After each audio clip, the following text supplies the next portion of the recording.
กาเบธเลเฮมเป็นเมืองเล็กน้อยในสายตาผู้คนแต่พระคริสต์ทรงบังเกิดในเมืองนี้ในบ้านและโรงแรมทุกแห่งไม่มีที่ว่างให้พระองค์จึงได้ประสูตินอนในรางยาตายต่ำนาเวลพระเจ้าผู้ทรงอยู่ท่ามกลางเราเป็นน้ำที่ไพเราะมันมีความหมายเป็นน้ำขององค์พระบุตรผู้ทรงมาไถ่มนุษย์ผู้ที่ยินดีและวางใจในพระองค์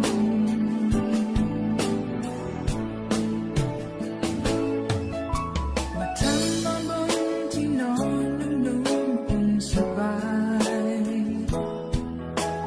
จงอย่าลืมพระบุตรที่บนรางยา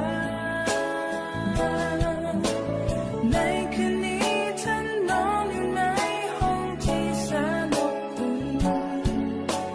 ให้นึกถึงน้อยนอนหนาวเย็นกายแม้พระองค์ทรงเป็นพระเจ้ายิ่งใหญ่